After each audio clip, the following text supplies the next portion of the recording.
చెప్పారు. ఇక్కడ రాక్షసుల యొక్క శిల్పి తెలుస్తూ ఉన్నాడు. ఎవరైనా మయుడు అనేటువంటి ఆయన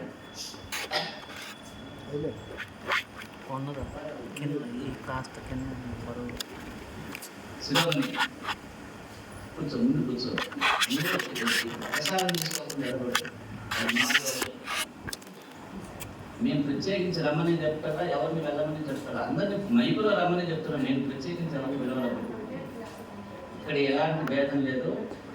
నేను చెప్పినా కానీ ప్రసాదం తీసుకునే వెళ్ళలేదు. రూల్ అంతే. ఇక్కడ ఎవరైనా రావచ్చు, అందరికి వచ్చిన వాళ్ళకి ప్రసాదం తీసుకోవాల్సిందే. మయుడు యొక్క రాక్షసుల యొక్క బాధను చూడలేక వారికి ఆశ్రయం కల్పించడం కోసం 3 పట్టణాలను నిర్మించాడు. ఆ యొక్క 3 పట్టణాలలో ఒకటి స్వర్ణమయం, బంగారంతో ఉన్నంత. రెండవది వెండితో ఉంది. మూడవది ఉక్కుతోటి నిర్మించాడు. ఆ యొక్క తను నిర్మించబడి ఉన్నటువంటి యొక్క త్రిపురాలు బయటికి కనపడకుండా కోరిన చోటికి ఎగిరి వెళ్ళేటువంటి శక్తి ఉన్నది వాటికి. పట్టణం అంటే ఏదో ఒక ఎకరం పొలంలో పెద్ద ఇల్లు కట్టుకోవడం కాదు. అవి ఎప్పుడు ఎక్కడ ఉండాలనుకుంటే అప్పుడు అక్కడికి వెళ్ళిపోవచ్చు. ఆ పట్టణం అంతా ఎగిరి అవతల కూర్చుంటుంది. ఇలా నిర్మించబడ్డాయి. ఆ యొక్క మాయాశక్తి చేత రాక్షసులు దేవతలను అనేక రకాలుగా హింసించడం మొదలుపెట్టారు. దేవతలందరూ ప్రార్థించగా పరమశివుడు త్రిపురాసురులైనటువంటి రాక్షసులైన అసురులపై ఆగ్నేయాస్త్రాన్ని ప్రయోగిస్తే రాక్షసులందరూ మరణించారు. కానీ మాయావి అయినటువంటి మయుడు మాత్రం ఇంతకు ముందే తయారు చేసి ఉన్నటువంటి సిద్ధామృత రసంతో ఉన్నటువంటి కూపంలో అదొక రసం, అమృత రసం అన్నాడు. సిద్ధ అమృత రసం అన్నాడు. ఆ యొక్క రసంలో ముంచి లేపుతూ ఉన్నట్టు చచ్చిపోయినటువంటి వాళ్ళని. ఎప్పుడైతే ఆ యొక్క సిద్ధ అమృత రసంలో మునిగి తేలుతూ ఉన్నారో యొక్క రాక్షసులంతా మరలా బ్రతుకుతూ ఉన్నారు. వారంతా సజీవులై బయటికి వచ్చేవాళ్ళట. తన యొక్క అస్త్రశక్తి వ్యర్థమైపోయిందని చెప్పి శివుడు విచారించడం మొదలుపెట్టాడు. అయ్యో, నా యొక్క దేవతలంతా అనేక రకాలుగా హింసించబడుతూ ఉన్నారే రాక్షసుల చేత, వీళ్ళ యొక్క సంహారం ఎలా జరగాలనేటువంటి బాధతో ఉన్నాడు శివుడు. ఇప్పుడు ఈ యొక్క రాక్షసుల యొక్క మాయని మరలా రాక్షస ఉపాయం మాయోపాయం చేతే ఛేదించగలగాలి. ఇది ఆలోచిస్తూ ఉన్నాను. శ్రీహరి ఒక అందమైన గోపురాన్ని ధరించి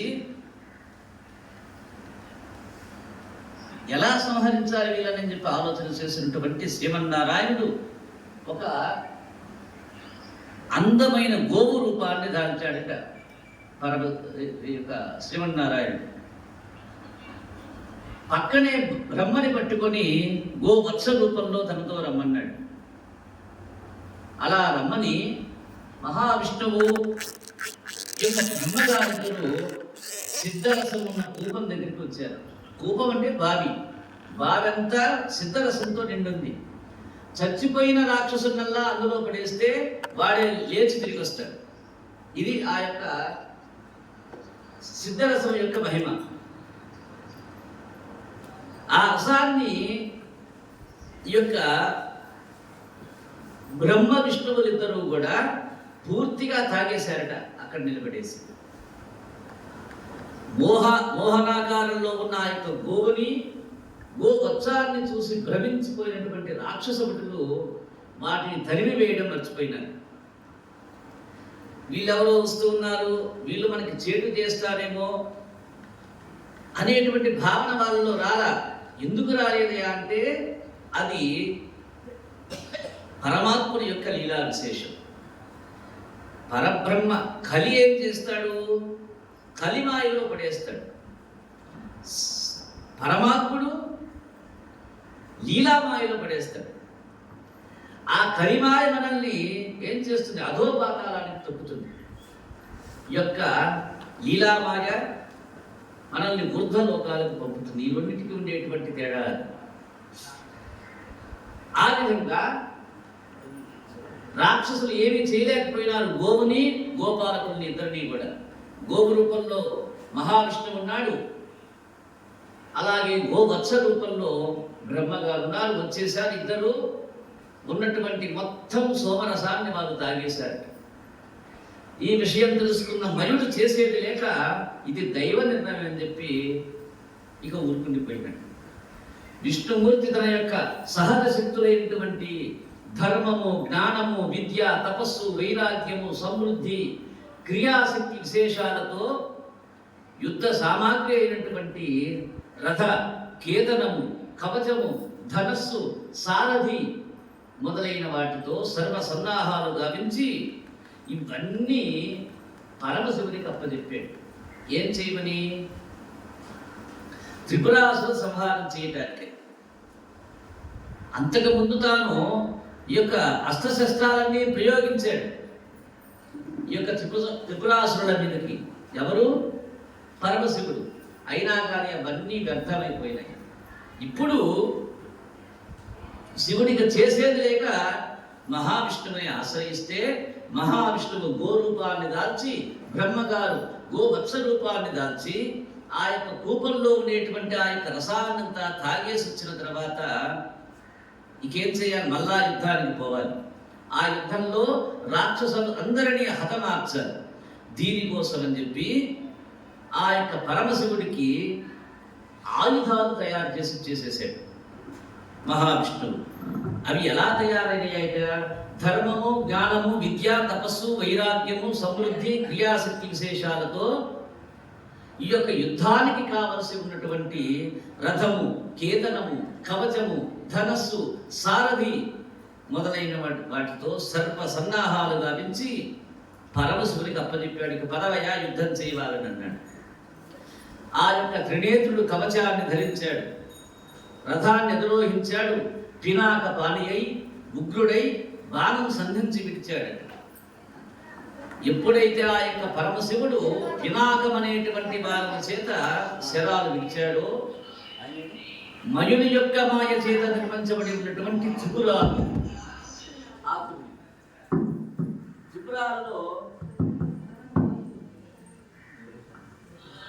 త్రిపురాలలో త్రినేత్రుని యొక్క శరీరం నుండి వెలువడిన ప్రళయకాల బడబాగ్నుల వంటి జ్వాలల్లో అసురులతో సహా భస్మమైపోయింది. అప్పటికి రాక్షసుల పెడల నుండి దేవుడు రక్షింపబడ్డారు. శివశక్తికి, వైష్ణవ శక్తికి చేతులు జోడించారట ఆ యొక్క దేవతాగణమంతా కూడా.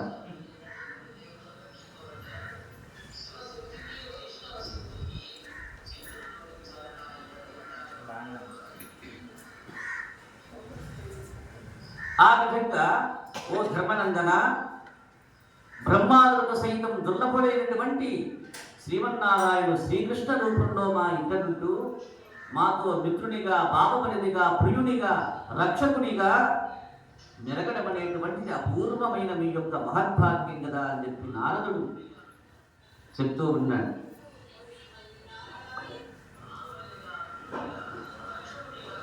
ఇక వర్ణాశ్రమ ధర్మాల గురించి బోధించడం మొదలుపెట్టాడు శుకబ్రహ్మ పరీక్షిత్ మహారాజు. అయ్యా, ఈ యొక్క వర్ణాశ్రమ ధర్మాలలో ఏ వ్యక్తి ఏ వంశంలో పుట్టాడో, ఏ కులంలో ఉద్భవించాడో, ఏ గ్రామంలో ఉన్నాడో, ఏ కుటుంబంలో పుట్టాడో, ఆ యొక్క ధర్మమే, ఆ ఇంట ఉన్నటువంటి ధర్మమే, ఆ కులంలో ఉన్న ధర్మమే మోక్ష సాధనం. కాబట్టి ఆ ధర్మం యొక్క స్వరూపాలు ఏమిటో చెప్పమని చెప్పి ధర్మరాజు కోరగా నారద మహర్షి చెప్తూ ఉన్నాడు. ఓ పాండుకుమార, ధర్మనందన, ధర్మ దక్షపుత్రిక అయినటువంటి మూర్తి అనేటువంటి ఆమె యందు ధర్మునికి భగవానుడు నరనారాయణుడుగా ఉద్భవించారు. బదరికాశ్రమంలో తపోనిష్ఠుడై వెలిసి ఉన్నాడు. అన్ని వర్ణాల మానవులు పాటించవలసిన ముఖ్యమైన సనాతనమైన అనేక ధర్మాలని యొక్క నారాయణుడు నాకు ఉపదేశించాడయా. వాటిని మీకు సూక్ష్మంగా చెప్తాను వినమని చెప్పి మానవులందరికీ వర్తించేటువంటి 30 ధర్మాన్ని బోధించాడు. ఒక్కసారి మీరు ఆలోచించండి, మనల్ని సర్వదా సహా రక్షించేది ఏమని చెప్పుకుంటూ ఉన్నాం మనం? స్వధర్మాచరణమే మీకు స్వీయ రక్ష. ఒక్కటే ఇదే మాట పదే పదే పదే. మీకు రక్ష ఎవరు? నీవు ఆచరించే ధర్మమే. స్వధర్మాచరణము, నీవు చేసే ధర్మము వలనే సదా నీవు రక్షింపబడుతూ ఉంటావు. ఆ యొక్క ధర్మాలలో వ్రతనిష్ట ఉన్నది. ఆ యొక్క ధర్మాల యొక్క విశ్లేషణ చెప్తూ ఉన్నాను. సహజంగా మీరు పని చేస్తారు. ఏ పని చేస్తారు? మీరు చేసేది మంచి పనా చెడు పనా చేసేది అని మీరు అనుకుంటున్నారు. అది ఎవరు చెప్పాలి? శాస్త్రం చెప్పాలి. శాస్త్రం చెప్పింది నువ్వు చేసింది ఒకటైతే అది మంచి పని. శాస్త్రానికి విరుద్ధంగా నీవు చేసేటువంటి పనల్లా చెడు పని. కాబట్టి మీకు ఏ జ్ఞానం కావాలి? శాస్త్ర జ్ఞానం కావాలి. ఇప్పుడు మీకు కొన్ని విషయాలు చెప్తారు, వీటిని శ్రద్ధగా వినండి. ఈ చెప్పినటువంటి విషయాలలో మీరు ఆచరించదగినవి సంపూర్ణంగా ఆచరించండి, ఆచరించలేనటువంటివి ఆచరించడానికి ప్రయత్నం చేయండి. ఇది ధర్మ మార్గంగా మున్ముందు మీకు ఆ యొక్క ధర్మం యొక్క రక్షణ మీకు సంపూర్ణంగా అందుతుంది.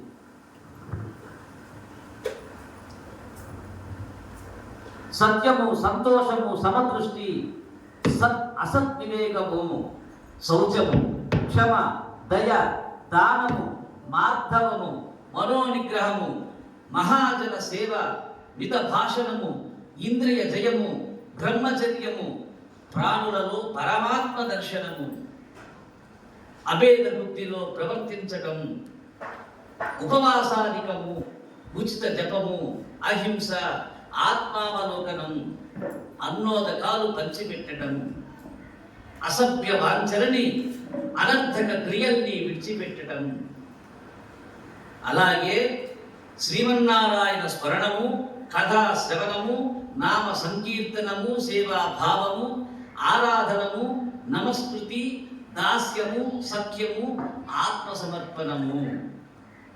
ఇవన్నీ ప్రతి ఒక్క మానవుడు ఆచరించవలసిందే. ఇది ధర్మాచరణము. 30 చెప్పాడు ధర్మాలు. ఏమేమిటవి? మొట్టమొదటిగా ధర్మం అన్నాడు, సత్యం అన్నాడు. మొట్టమొదటి యొక్క ధర్మం, మొట్టమొదటిది పలకండి, సత్యము. రెండవది సంతోషము. చెప్పండి పెద్దగా, సంతోషము. ఇది మనకి అనేక రకాల ఆపదలు రావచ్చు. ఇంతకు ముందు సుఖం ఉందిగా, ఇప్పుడు ఆపద వచ్చిందంటే తరువాత రాకుండా ఉంటుందా? సంతోషం. కాబట్టి దుఃఖం వచ్చిందని చెప్పి నువ్వు దుఃఖపడకూడదు, సంతోషం కోసం ఎదురు చూడాలి. కాబట్టి ఎప్పుడు ఎలా ఉండాలి? సంతోషంగా ఉండాలి. మొట్టమొదటిది సత్యము అంటే నిజము చెప్పటము, అబద్ధం ఆడకుండా ఉండడం. రెండవది సంతోషము. మూడవది సమదృష్టి, అన్ని జీవుల యందు సమదృష్టి. తరువాత సతసత్ వివేకము, సత్ అసత్, ఏది సత్యమా ఏది అసత్యమా, ఏది సత్యమా ఏది అసత్యమా అనేటువంటి యొక్క వివేకము, తెలుసుకోగలిగేటువంటి శక్తి. నిజం చెప్తున్నాడా అబద్ధం చెప్తున్నాడా, ఇది మూడవది. ఇక నాలుగవది శౌచము అన్నాడు. శౌచం అంటే శుద్ధి, దీన్ని మడి అన్నాడు. బాగా తెలుగు మాటలు చెప్తే మడి అన్నాడు దీన్ని.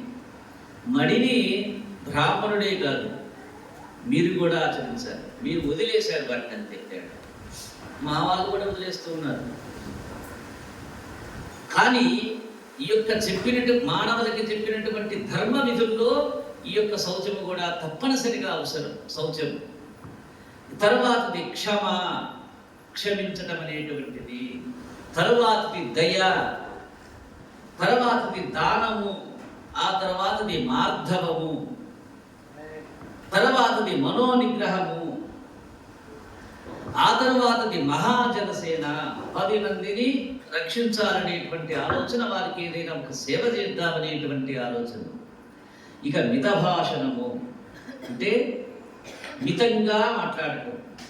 చెప్పాము, ఎంత ఎక్కువ మాట్లాడితే అంత పాపం కలుగుతుంది మనిషికి. ఎందుకని? మాటల్లో ఎక్కువ వచ్చేది ఏమిటి? అసత్యములు వస్తాయి. అసత్యములు మహాపాపము, పిసినారితనము ఇంకా పాపము. ఈ 2 అతి పాపాలు. సులభంగా చేయొచ్చు ఈ 2. కాబట్టి మితభాషణము, ఆ తర్వాత ఇంద్రియ జయము. ఇంద్రియ జయము మనకి 5 పంచేంద్రియాలు, 5 జ్ఞానేంద్రియాలు ఉన్నాయి. జ్ఞానేంద్రియము అది చేయమని చెప్తుంది, పంచేంద్రియం అది చేస్తుంది. ఆ జ్ఞానేంద్రియం కనుక చెడ్డుదాన్ని చేయమని అనుకోండి, ఈ పంచేంద్రియం చేస్తుంది. ఇదిగో ఈ యొక్క ఇంద్రియాల యందు నీవు కంట్రోల్ చేసేటువంటి శక్తి ఉంటే ఆ చెడుదేదో ఆపేసుకోగలిగేటువంటి శక్తి కలుగుతుంది. అప్పుడు జ్ఞానేంద్రియం చేసిన పాపము, పంచేంద్రియం చేసేటువంటి పాపం ఆగిపోతాయి. కాబట్టి ఇంద్రియ జయం అవసరం మానవుడికి. ఆ తరువాతది బ్రహ్మచర్యం అన్నాడు.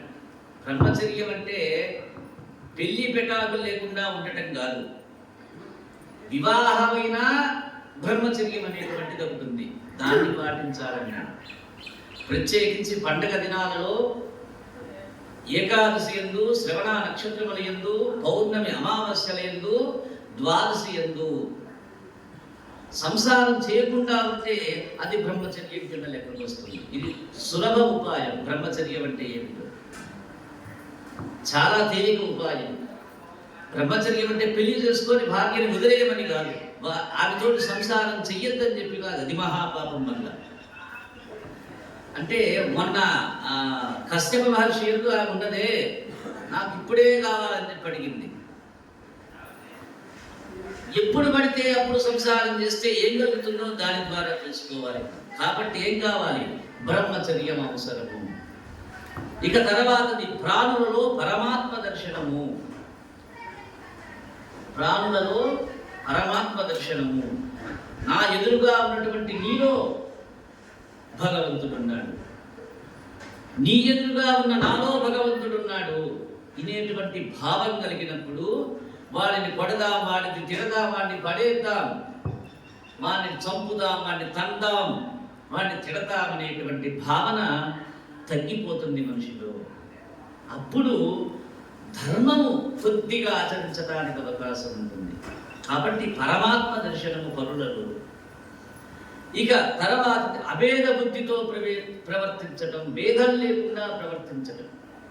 వాడి యందు ఒక బుద్ధి, వీడి యందు ఒక బుద్ధి, వెనక వాడి యందు ఒక బుద్ధి, డబ్బులున్న వాడి యందు ఒక బుద్ధి, లేని వాడి యందు ఒక బుద్ధి. ఇది పనికిరాదట. ఇక ఉపాసాధికము. ఉపవాసాధికము అంటే కొన్ని రోజుల్లో శరీరాన్ని స్తబ్దుగా ఉంచమని చెప్తుంది శాస్త్రం.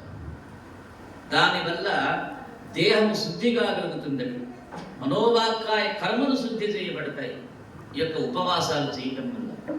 కాబట్టి ఏకాదశి, ద్వాదశి యందు మహా ఉపవాస ఫలితం వస్తుందని చెప్పడానికి శాస్త్రం చెప్తుంది. కాబట్టి కనీసం ఏకాదశి ఉపవాసం ఖచ్చితంగా మానవుడు, ఏదది ఏ మానవుడు విడిచేసిన వాడికి కాదు, పట్టుకోవాలనుకునేటువంటి వాడికి ఏకాదశి ఉపవాసాలు అతి ఫలంగా చెప్తూ ఉన్నాడు. తరువాత ఉచిత జపము. జపం అంటే ఏమిటి? యథాశక్తిగా జపించటం. అది కూడా కోరిక లేని జపమై ఉండాలి. నాకు అది కావాలి, ఇది కావాలి, అందుకని కూర్చొని 1000 సార్లు నీ మాత్రాన్ని చెప్తూ ఉన్నానని చెప్పడం కాదు. కోరిక లేకుండా జపిస్తూ ఉండాలి శరీరం, మనస్సు, బుద్ధి.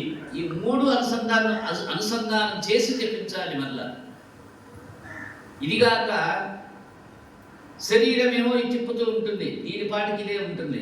మనస్సేమో ఎక్కడో ఆలోచిస్తూ ఉంది, బుద్ధి ఏమో జపాన్ అంటూ ఉంది. కృష్ణ కృష్ణ కృష్ణ అని చెప్పి బుద్ధి అంటుంది, మనస్సేమో ఇంటి దగ్గర ఇనపెట్టులో ఉంది, చెయ్యేమో తాళదాన్ని తిప్పుతూ ఉంది. ఇది కాదు జపం, ఈ మూడు కలిపి చేసేది జపం. ఇలాంటి జపం చేయమని చెప్తోంది. అది ఉచిత జపం అంటే అది. ఇక అహింస, హింస చేయకుండా ఉండటం. అసలు ఇది పరమధర్మంగా మొట్టమొదటిది అహింసే. ధర్మాలలో మొట్టమొదటి ధర్మం ఏమిటయ్యా అంటే అహింస. అహింస అంటే ఏంటి? హింస లేకుండా ఉండటం. సరే, దీని గురించి నేను పదే పదే చెప్తే మీకు విపరీతమైన కోపం వస్తుంది. అందరికీ తెలుసు, తెలియకుండా ఏం లేదు. తెలిస్తే చెప్తారేమయ్యా నైనా అనుకుంటారు. కోపం రాకపోయినా ఇది మాకు తెలుసుకేమయ్యా ముందుకు పొమ్మంటారు.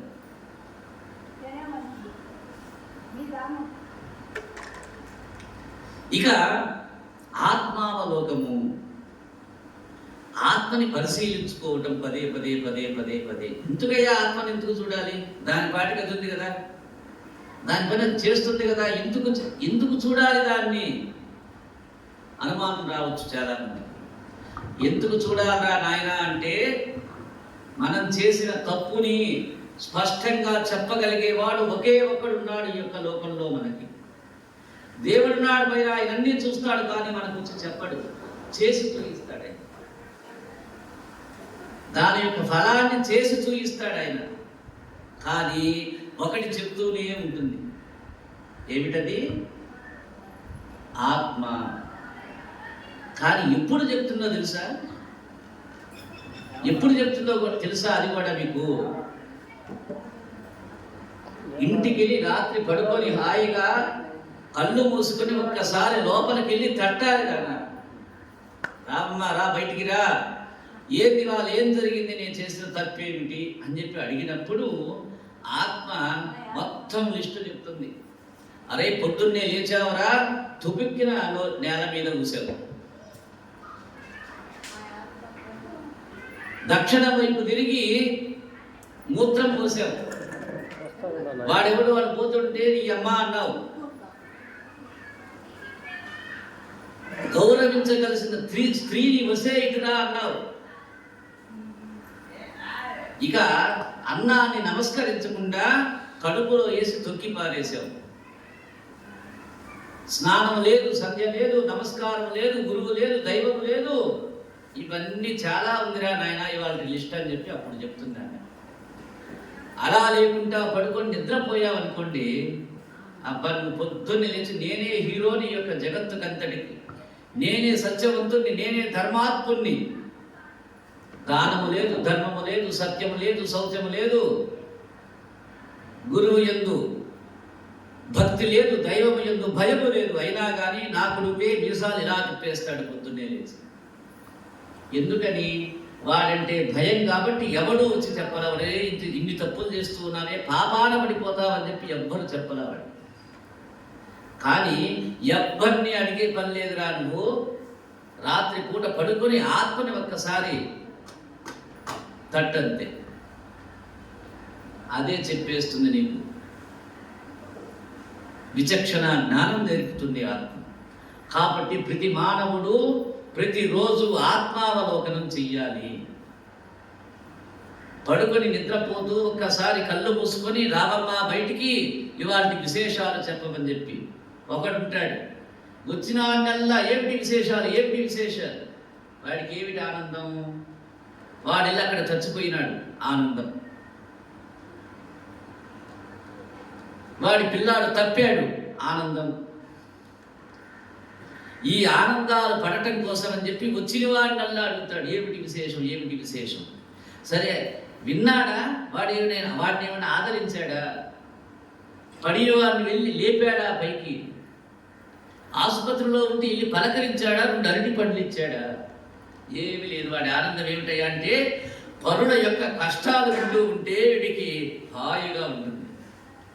శ్రవణానందం, ఆత్మానందం కూడా అందులో ఉంటుంది. వాడి అందుకని అడుగుతూ ఉంటాడు పరుల యొక్క విశేషాలు. కాబట్టి దాన్ని కూడా చెప్తూ ఉన్నాడు ఇక్కడ.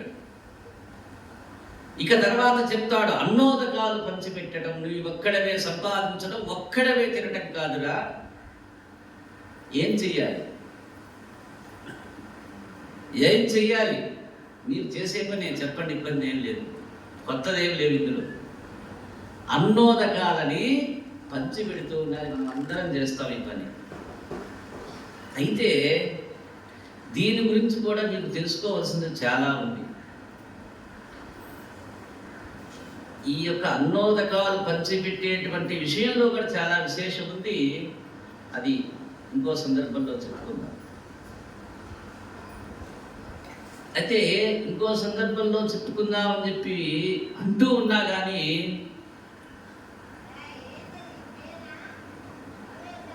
నాకు ఆ అవకాశం రాదని చెప్పి ఒక బాధ కూడా ఉంది.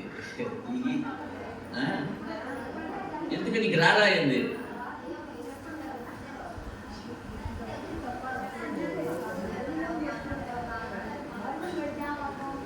అలా ఉంటేనే ఇంకోసారి వచ్చి అడుగుతారు. అందుకని చెప్పి వదిలేస్తున్నా కొన్ని. అంటే నీకు ఆ విషయం ఏంటంటే అదేం పెద్ద విషయం కాదు. బ్రహ్మజ్ఞానికి ఏముండాలి సీదయ్య? బ్రహ్మజ్ఞానికి ఏముండాలి? జిజ్ఞాస ఉండాలి. ఏముండాలి? జిజ్ఞాస కలగాలి. జిజ్ఞాస కలిగిన వాడే బ్రహ్మజ్ఞానం అవుతాడు. బ్రహ్మజ్ఞాని కలివాడే మోక్ష ప్రాప్తికి చేరువవుతాడు. అందుకని కొన్ని నేను అదే పనిగా అన్నీ చెప్తూ కూర్చున్నాను అనుకోండి, చెప్తా, నాదే ఇబ్బంది ఏం లేదు. నాదంతా అరిగిపోయిన రికార్డే కాబట్టి చిన్నప్పటి నుంచి పెద్ద అయ్యేదాకా పడిపోయేదాకా ఇవే చెప్పేది. ఎందుకని ఇందులో ఏది అసత్యాలు లేవు, అసత్యం ఒక్కటి లేదు. ఎందుకని నేనేదో ఎండమూరి వీరేంద్రనాథ్ కథలు చదివో, లేకుంటే ఎవరో టీవీలో ఆయన చెప్పేటప్పుడు ఈయన చెప్పేదో కాదు. నేను వేదం చదివున్నాను, పురాణాలు చదివున్నాను, ఉపనిషత్తులు చెప్పున్నాను, భాగవతము, భారతము, రామాయణము. సరే అప్పచెప్పలేకపోయినా, నాకంతా వంట పట్టకపోయినా చదువుకున్నాను. కాబట్టి నాకు ఇబ్బంది ఏం లేదు. కాకుంటే మీకు జిజ్ఞాస లేనప్పుడు ఏమి కాదు, వంట పట్టదు. చెప్పేది కొంతైనా వంట పట్టాలి, కొన్ని విడిస్తే ప్రశాంతంగా ఇంకోసారి చెప్పుకోవచ్చు అని చెప్పి వదలటమే. సమయం సరిపోదు కాబట్టి అన్నోదకాలు పంచిపెట్టడం. దీనికి ఒక సూక్ష్మంగా చెప్పాలంటే ఇప్పుడు కూడా కోపం వస్తుంటుంది మీకు. అయినా చెప్తా అన్నదానం అని చెప్పి అంటూ ఉంటారు. సూక్ష్మం చెప్పేదా మీకు ఇప్పుడు?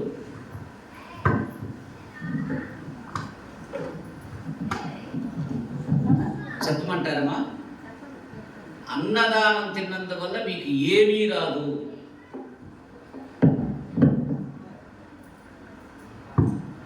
అయిపోయిందా? ఇది మీకు విరుద్ధంగా ఉన్నమాట.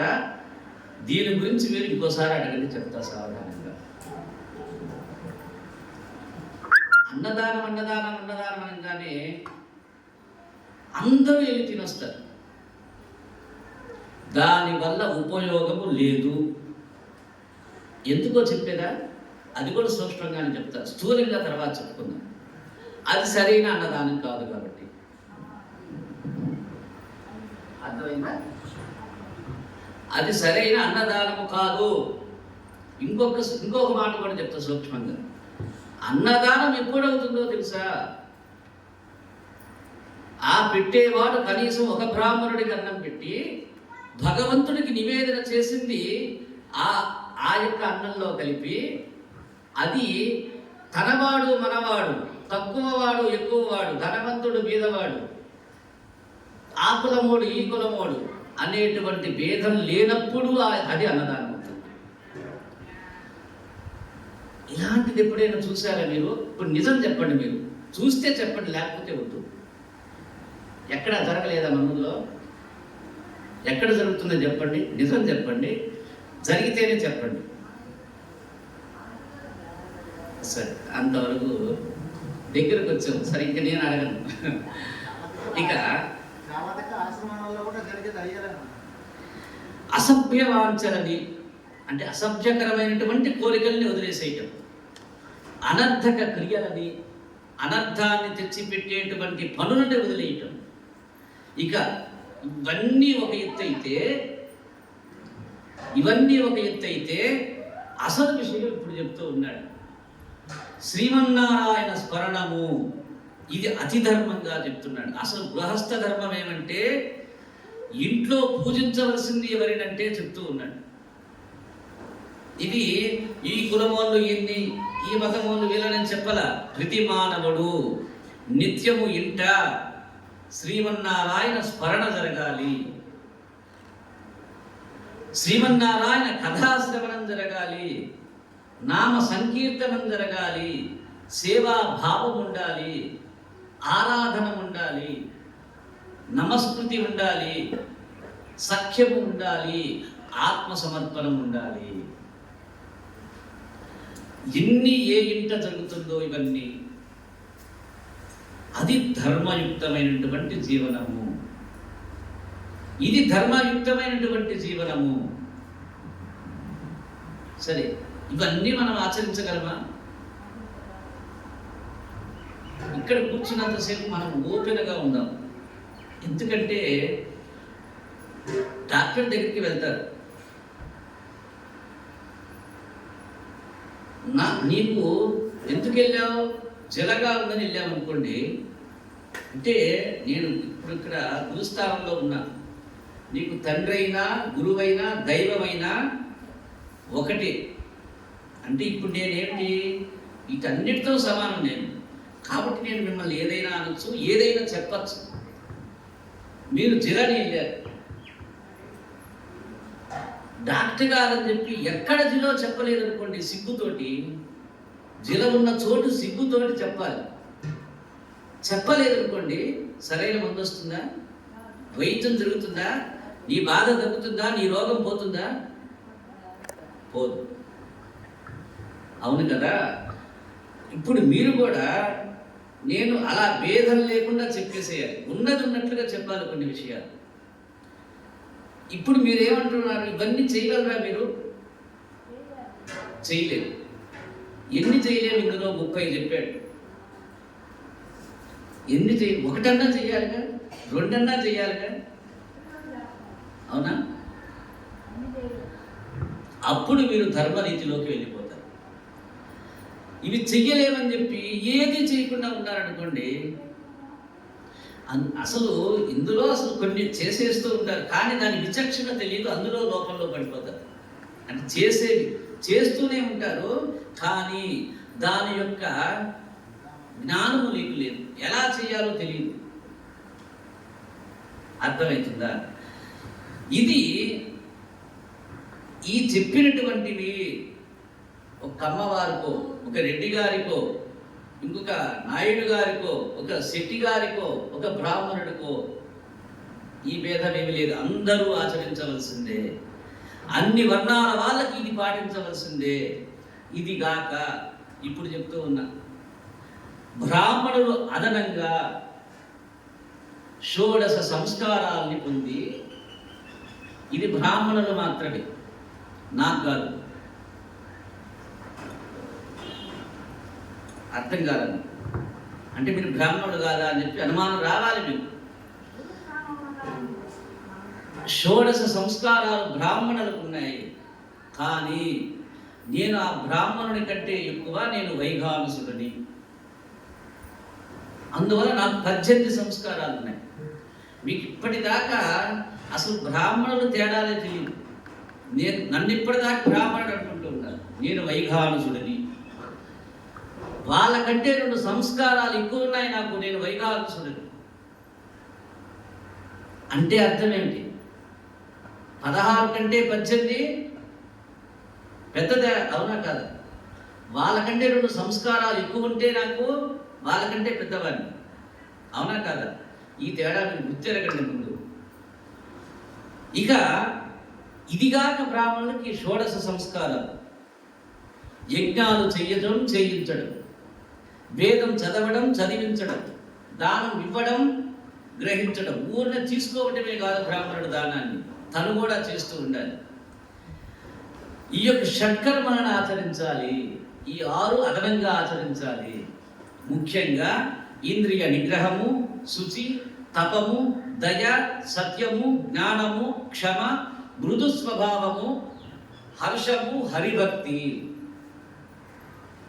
కలిగి ఉండటం విప్రుల యొక్క ధర్మము. ఇవి బ్రాహ్మణులకి. ఇదిగాక నాకు అదనంగా 2 సంస్కారాలు చేస్తూ ఉండాలి. ఇదిగాక వేదంలో చెప్పినట్లుగా విష్ణువే అధికుడు అనేటువంటి మాట నేను నోట చెప్తూ ఉండాలి. మీరు నమ్మినా నమ్మకపోయినా, ఒప్పుకున్నా ఒప్పుకోకపోయినా, అజ్ఞానంతో ఒకడు ఆయన తప్పు మాట్లాడుతున్నాడని చెప్పచ్చు. అంత చేత నేను మానకూడదు. ఎందుకని? అదే సత్యము కాబట్టి. అదే సత్యము కాబట్టి నేను దాన్నే పట్టుకొని ఉండాలి. కానీ ఇది తెలియని వాళ్ళు ఆయన మొండిగా వాదిస్తాడు. ఆయన చెప్పిందే అంటాడని చెప్పి అనుకోవచ్చు కాక, అంత మాత్రం చేత నేను వదిలేశాను అనుకోండి, నా తపస్సు ఏమవుతుంది? తపస్సు వదిలేసేది అందుకే మీరు లోకానికి భయపడి తపస్సును వదిలేస్తారు. తపస్సు వదిలితే అధోగతి పాలవుతావు. వాడు అధోగతిలోనే ఉన్నాడు. వాడి పడిపోతూ నిన్ను కూడా వెంట తీసుకెళ్ళడానికి వాడి ప్రయత్నం. అంత మాత్రం చేత మీరు పడకూడదు. ఏది సత్యమో దాన్ని పట్టుకుని ఉండవలసిందే. ఇక క్షత్రియ ధర్మాలని చెప్పాడు. దాన స్వీకారం మినహా మిగిలిన విప్రధర్మాలలో పాటు అదనంగా, అంటే ఈయన దానం తీసుకోకూడదు రాజు. బ్రాహ్మణుడు దానం తీసుకోవచ్చు, దానం ఇవ్వాలి కూడా. అంటే మీరు రక్షించినా నేను తీసుకోవచ్చు, అందరూ దీనికి డబ్బులు ఇస్తే తీసుకోవచ్చు, కానీ నేను కూడా చేయవచ్చు, నేను కూడా చెయ్యాలి. కానీ రాజు మటుకు తాను దానం తీసుకోకూడదు, దానం ఇస్తూనే ఉండాలి, కానీ తీసుకోకూడదు. ఇదిగాక ప్రజాపాలనం చెయ్యాలి. దోషి దండనాన్ని ఖచ్చితంగా అమలుపరచాలి. తప్పు చేసిన వారిని దండిస్తూ ఉండాలి, అది కూడా ఖచ్చితంగా ఉండాలి. తూకం ప్రకారంగా ఆ యొక్క దండన ఉండాలి. రాజధర్మాల్లో మొట్టమొదటి సూత్రం అది. ఇక పన్నులు వసూలు చేయడం చెయ్యాలి. ధైర్యము, శౌర్యము, వీర్యము, దానగుణము, ధర్మనిష్ట, రక్షణ, ఆచార్య సేవనము, కళా పోషణము, దైవ ఆరాధన కలిగి ఉండటం అదనంగా క్షాత్ర ధర్మాలు, రాజుకు ఉండవలసిన ధర్మాలు. ఇక వైశ్యులు, శెట్టి గారు ఉన్నారు, వీళ్ళకి ధర్మాలు చెప్పారు. ఏమిటా ధర్మాలు అన్నాడు?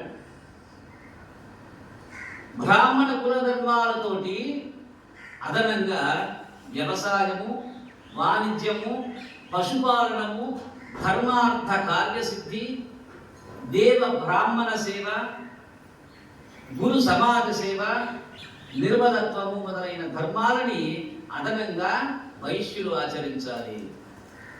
ఇక సూత్రుడు మీకందరికీ చెప్పినటువంటి మాటలు: వినయము, శౌచము. మీ మడి లేదంటానికి లేదని అధర్మం, అది శాస్త్రం కాదు. మీరు కూడా శౌచాన్ని పాటించవలసిందే. ఇంతకు ముందు ఆడవాళ్ళ బయట ఉంటే మీరు కూడా బయట ఉండేవారు. అదొక బ్రాహ్మణులే ఆచరించవలసింది కాదు, మీకు కూడా ఉందా యొక్క ఆచారం. నాకు తెలిసి నా చిన్నప్పుడు కమ్మ వాళ్ళు, చౌదరి గారు పిలక పెట్టుకుని మాతో సమానంగా బొట్టు పెట్టుకునేవారు. శెట్టి గారు మాతో సమానంగా పిలక పెట్టుకొని బొట్టు పెట్టుకునేటువంటి వాళ్ళు నేను చాలా మందిని చూశాను. కాబట్టి ఇది బ్రాహ్మణులకే అని చెప్పి కాదు, మీకు కూడా ఉన్నాయి ఈ యొక్క ఆచార వ్యవహారాలు. కాబట్టి వినయము, శౌచము కలిగి ఉండటం, కపటము, దొంగ బుద్ధి లేకుండా ఉండటం, సత్యవర్తనంతో ఉండటం, గోబ్రాహ్మణుని కాపాడటం, ఇది మీ అతి బాధ్యత. గోబ్రాహ్మణుల్ని కాపాడుతూ ఉండాలి. దేవ బ్రాహ్మణ సమాజ సేవ చేయటం, శారీరక కర్మలని, పంచయజ్ఞాలని ఆచరించటం మొదలైన ధర్మాలను పాటించాలి. మీకు ఉన్నాయి 16 సంస్కారాలు, 15 సంస్కారాలు మీకు ఉన్నాయి. ఆ యొక్క సంస్కారాలతో పాటుగా పంచయజ్ఞాలని తప్పనిసరిగా ఆచరించవలసిందేను.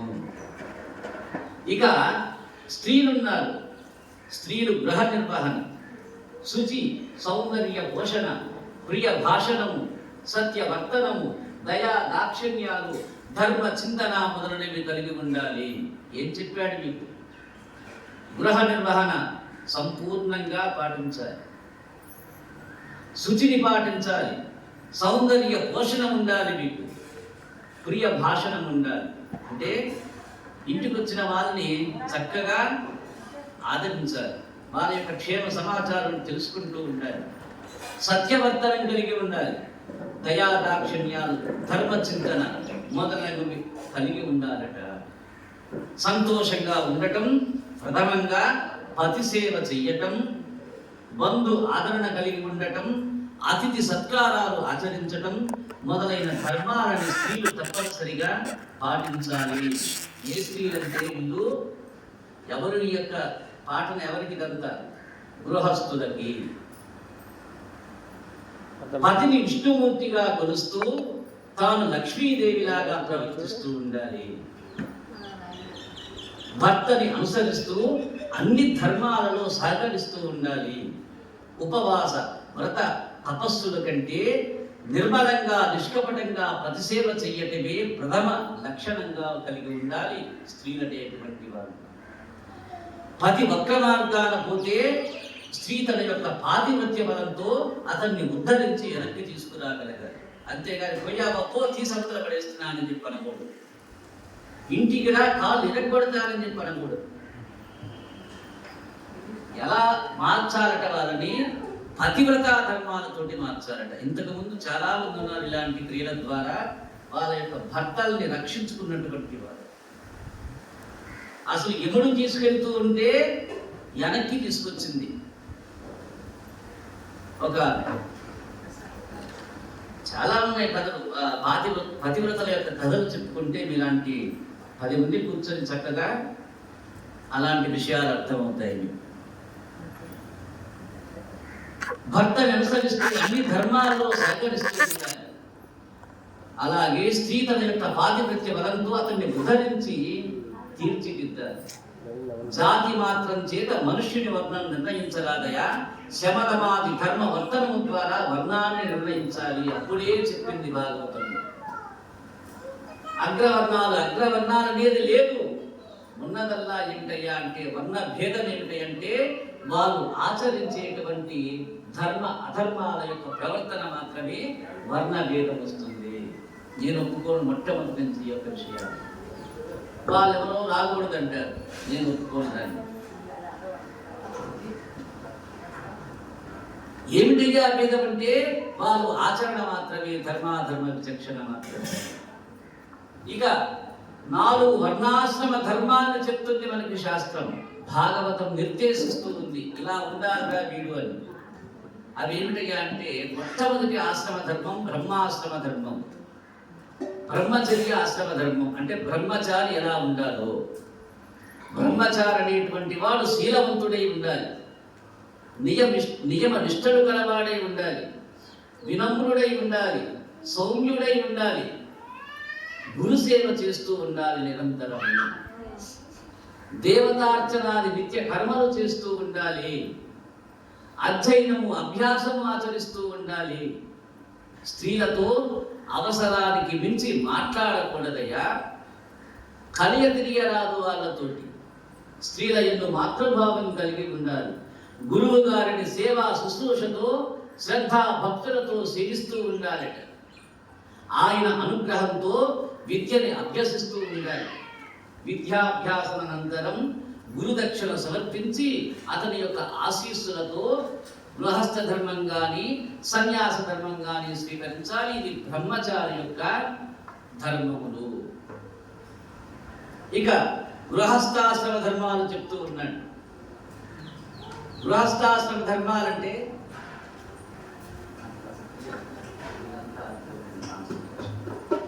వాళ్ళు ఈ 7 రోజుల లోపల మీరు ఏదైనా పట్టుకుంటారని నా ఆశ. తింటేనే పట్టుకోవడానికి అవకాశం.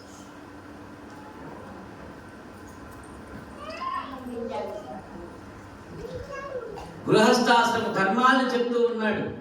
ఎవరు? ధర్మరాజుకి నారదుడు చెప్తూ ఉన్నాడు ఇవన్నీ. గృహస్థుడు, గృహస్థాశ్రమ ధర్మం అంటే సంసారం అంటాం, మాది సంసారం అంటాం. వివాహం ఆడి పిల్లల్ని కానీ వాళ్ళని పోషణ వ్యవహారాలు గృహస్థాశ్రమ ధర్మంలో ఉంటాయి. ఏమిటనా యొక్క ధర్మాలు మీకు ఖచ్చితంగా అవసరం ఇవి.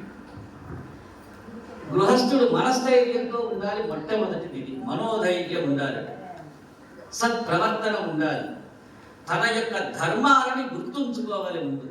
అంటే గృహస్థుడు ఏ ఏ ధర్మాలు ఆచరించాలో అది తెలుసుకోవాలి. ఈ యొక్క గృహస్థ ధర్మాల్లో కూడా వర్ణ భేదాలు ఉన్నాయి. మళ్ళా ఏ ఏ వర్ణాల వాళ్ళకి ఆ యొక్క గృహస్థ ధర్మాలు ఉన్నాయి. కులాలలో కూడా మళ్ళా మార్పులు వస్తాయి గృహస్థ ధర్మాల్లో. ఇవన్నీ తెలిసిన వాళ్ళ దగ్గర విషయాలు చెప్పించుకోవాలి మీరు. ఈ భేదాలు ఉన్న సంగతే తెలియదు ఎవరికి. ఈ విధంగా ప్రవర్తనతో తన ధర్మాలను నిర్వర్తిస్తూ ఉండాలి గృహస్థుడు. ఇక ఋతుకాలంలో తప్ప భార్యా సంగమముని వర్జించాలి. అంటే కలవవలసిన సమయంలోనే సంసారం చేయమని చెప్తోంది. పనికిరాని రోజుల్లో సంసారాన్ని వద్దని చెప్తోంది.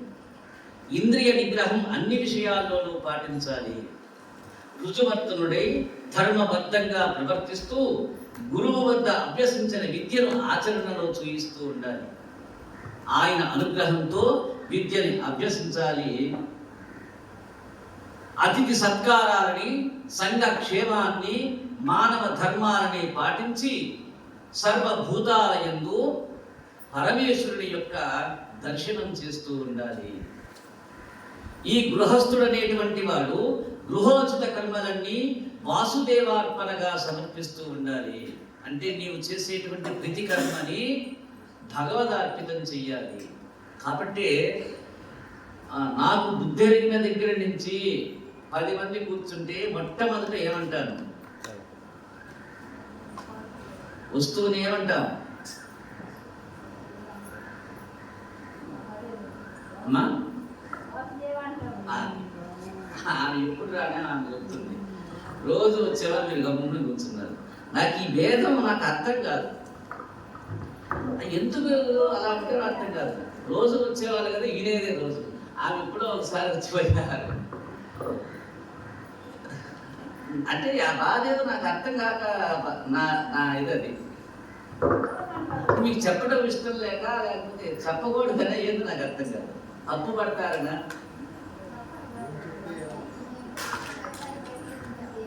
ఏముంటుంది ఇక్కడ? నువ్వు తప్పు చెప్పావని నీకేమన్నా మార్పులు తక్కువ వేసేది ఉందా ఇక్కడ ఏమన్నా?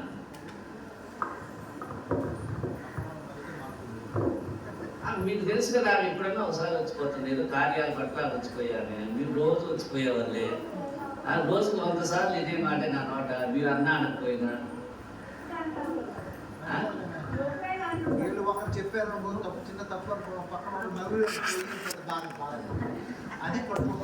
ఇదే సత్సంగం జరుగుతూ ఉండాలి. సత్సంగం జరగటం గొప్పగా.